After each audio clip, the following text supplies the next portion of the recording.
A young boy lay sleeping in his bed when he heard footsteps outside his room. His heart pounded as he peeked through his barely open eyes.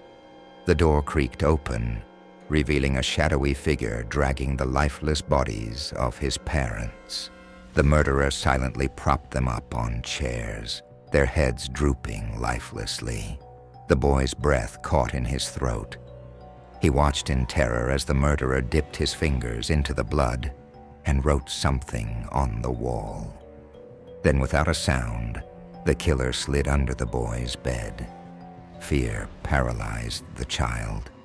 He knew the murderer was just inches away, hidden in the shadows beneath him. Trembling, he forced himself to stay still, pretending to be asleep. Minutes felt like hours. He could hear the murderer's slow, deliberate breaths mixing with his own rapid ones. Time passed and his eyes slowly adjusted to the darkness. He strained to read the blood-red writing on the wall. Each letter came into focus painfully slowly. He gasped when he finally deciphered the message. "I know you're awake." Terror gripped him as he felt something shift beneath his bed. The murderer's hand slowly emerged, fingers twitching as they reached for the boy. A chill ran down his spine, and he knew he couldn't pretend any longer. He had to make a choice, run for his life or face the horror lurking below.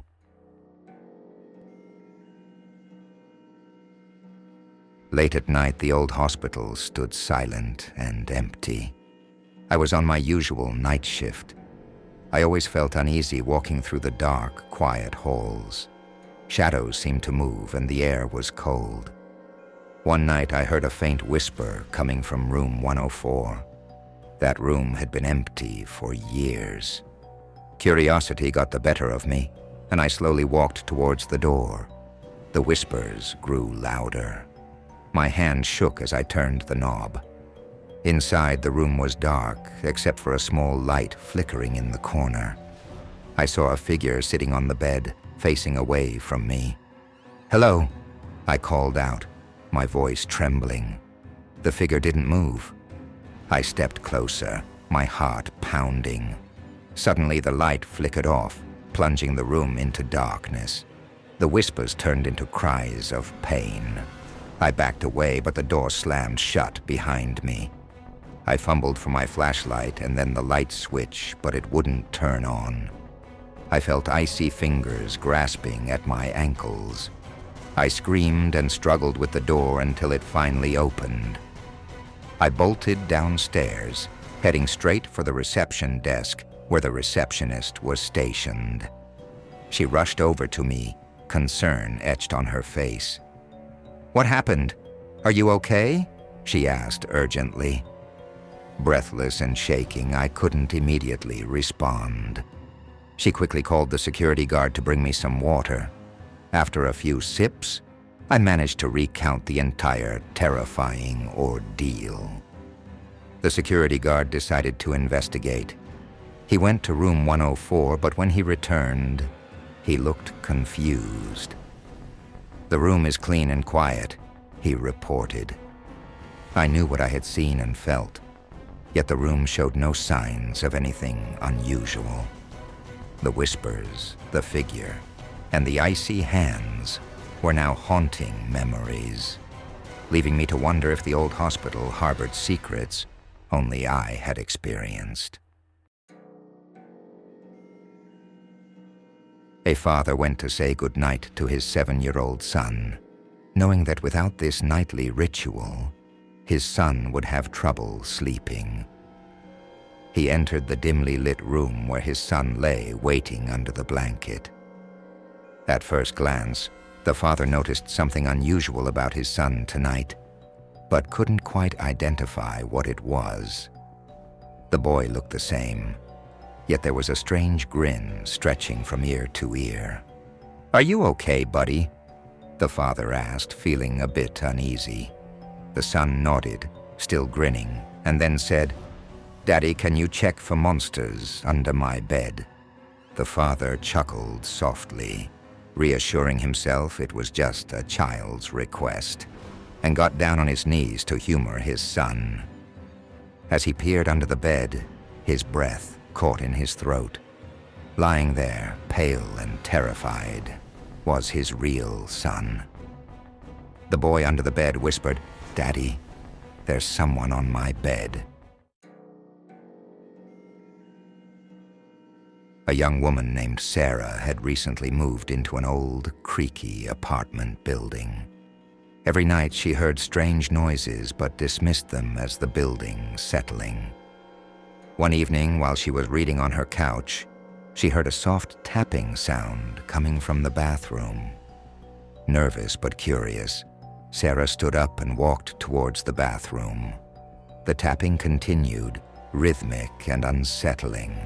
She opened the bathroom door slowly, her heart racing. The room was empty except for the mirror on the wall. She noticed a message slowly appearing in the fog on the mirror, even though she hadn't taken a shower. "Help me," it read in shaky handwriting. Terrified, Sarah stepped back, but her curiosity got the better of her. She cautiously approached the mirror and saw another message forming beneath the first. "Look under the sink." With trembling hands, she opened the cabinet under the sink. There, she found an old, dusty diary. She opened it to the first page, and her eyes widened as she read the words. "If you are reading this, I'm already dead." Suddenly, she felt a cold breath on the back of her neck. She spun around, but no one was there. The apartment was silent. She backed out of the bathroom, clutching the diary, and ran to her bedroom, locking the door behind her. Just as she thought she was safe, she heard the tapping again, this time right outside her bedroom door. She held her breath, heart pounding, and the tapping grew louder. Then the handle slowly turned, and the door creaked open. But when she looked out into the hallway, it was empty. The tapping had stopped. She turned back into her room, and on her bed, written in the same shaky handwriting, was a final message. "I found you." The diary fell from her hands as she realized she was not alone. A doctor was working late at a hospital where patients were tagged with colored bands. Green for alive, red for deceased. One night, the doctor was instructed to get some supplies from the basement, so he headed to the elevator. When the doors opened, a patient was inside, minding her own business. Patients were allowed to roam around the hospital to stretch their legs, especially those who had stayed long-term.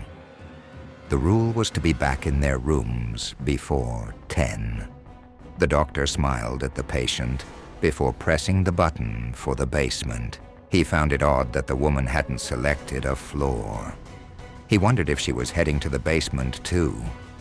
The elevator finally reached the floor, and the doors opened. In the distance, a man was limping towards the elevator. In a panic, the doctor slammed the button to close the doors. They finally shut, and the elevator began to ascend, the doctor's heart pounding.